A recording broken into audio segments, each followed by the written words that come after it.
Thank you for visiting the YouTube channel for bestbiblecommentaries.com. In this video, I'd like to tell you about the book, 4 Views on Hell. Before I do, I'd like to invite you to subscribe to this channel so you can see videos on Bible commentaries, study Bibles, and theology books. Also, it really helps my efforts on YouTube when people click the thumbs up button on my videos, and so I would appreciate your consideration of doing that. The book 4 Views on Hell is part of Zondervan's Counterpoint series. This volume was published in 2016. It is 220 pages in length. This is actually the second edition of the 4 Views on Hell. The first edition was published in 1996. The second edition, as this note here on the front cover says, that there's all new contributors. And when the 1996 edition came out, it had good reviews, partly because the Counterpoint series was young and people really liked the format of the series. And I'll say more about that in just a moment. I'll show you an example of that. I think most people would say that that book didn't age particularly well, and so there was a need for a second edition. And like I said, this volume was published in 2016, and it meets that need. So what do I mean by the first volume didn't age very well? What I mean is that the conversation on hell has continued to be debated and discussed. It's one of those areas of evangelical theology where there's been movement, I guess you could say, in the last 20 years as more evangelicals are abandoning what might be called the traditional view on hell, the eternal conscious torment view. I'll say more about that in just a moment. And more people seem to be moving to the annihilationist view, which is one of the perspectives in this book. So that's occurred in the last 20 years.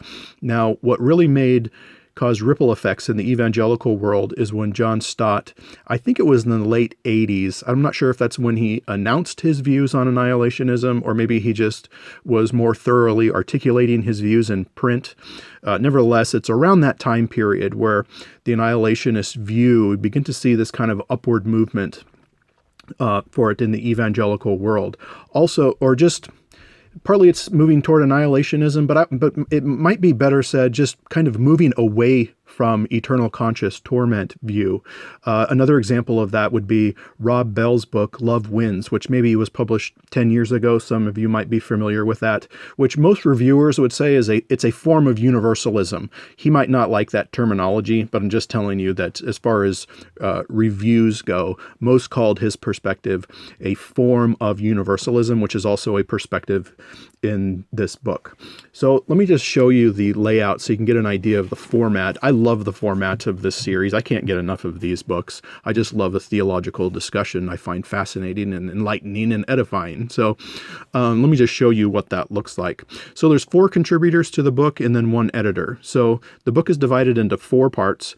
Each part is led by the primary argument for the person who espouses that view. So first is Eternal Conscious Torment by Denny Burke.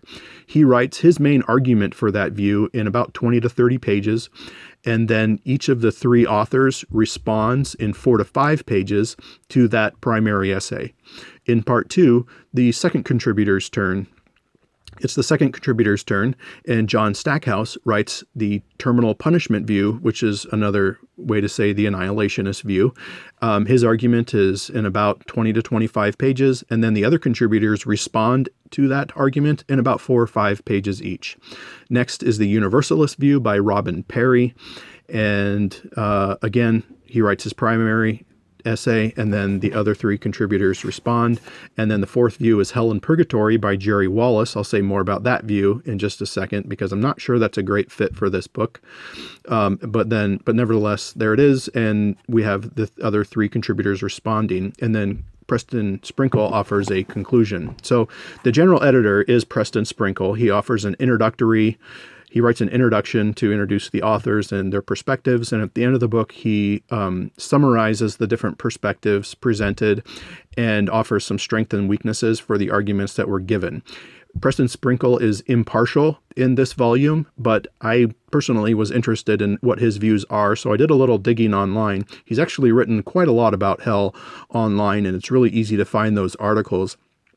I think that it would be fair to say, and this is no criticism at all, I'm just trying to articulate his viewpoint fairly, that he held eternal conscious torment and then began to wrestle with the annihilationist view. I'm not completely sure if the annihilationism is where he landed, but he seemed to be leaning that direction when you read his articles where he's wrestling with this doctrine. But again, in this particular volume, I think he does a really good job of being the general editor and remaining impartial. So let's say something now about the four different views represented. So the first one is eternal conscious torment, which was written by Denny Burke, and he builds his biblical basis for his argument off phrases like Jesus saying that someone will be thrown into the eternal fire. So the eternal fire is the key description for his view, that it's eternal, that it's fire, that it's punishment, it's torment. So the view is called eternal conscious torment. The logic of the view is basically that the severity of the punishment, eternal conscious torment, is determined by the value of the one sinned against. And God's value is infinite. And so the logic that Scripture articulates is that the severity of the punishment is determined by the value of the one sinned against. So that's the argument. The other three responded took issue with that logic, but I'm just trying to give you an overview of the different perspectives. The second view, terminal punishment. Terminal punishment is the annihilation, is usually what's called the annihilationism perspective, is that a person experiences hell for a certain period of time and then basically ceases to exist. So scriptures that Stackhouse uses, for example, is Psalm 1 verse 6, where the writer says in part, the way of the wicked leads to destruction. And the imagery of death and destruction in this particular case suggests that there's an end to it. Their person is destroyed. It's not eternal. They are tormented for a time and then destroyed, and then they just cease to exist. So the logic of the viewpoint is that death and destruction suggests an end to the torment. And one of the things that Stackhouse says about the eternal conscious torment is that it's just too horrible a possibility to even consider, that God would torment someone for all eternity. The third view is the universalist view, and Robin Perry offers this argument. He uses verses like Romans 5:18, which talks about one righteous act resulted in justification and life for all people. So the key term for him there is all people. So he does believe in hell, but he believes that the nature of hell is such as that people who are in hell can still be and will be redeemed and go to heaven and experience salvation. So it is not an all roads lead to heaven viewpoint, because he believes that salvation is only through Christ alone, but it is salvation is possible after death viewpoint. And so he articulates that view, and then we have the three other contributors responding. The fourth view is hell and purgatory. Interesting perspective to have in this book. Jerry Walls tries to place the doctrine of purgatory within the framework of evangelical theology. The other contributors doubted that he succeeded in doing that, but that was his attempt nevertheless. He admits up front that there is very little, if any, doctrinal or scriptural support for the doctrine of purgatory. He does talk about a few verses and a few passages, but he is admittedly making a lot of inferences and relying instead on church teaching and then others who have held the same view. For example, C.S. Lewis. So Walls talks more about C.S. Lewis than he does talk about Scripture, and the other contributors take issue with that. He argues that purgatory is essentially a waiting room for heaven, and other views on purgatory would nuance that, but his view is that purgatory is a waiting room for heaven. And it just leads to the question, then why is this perspective included in a book called Four Views on Hell? So Walls does believe in hell, but his view on purgatory is that it's a waiting room for heaven. So it might have been better placed in a book called Four Views on Heaven.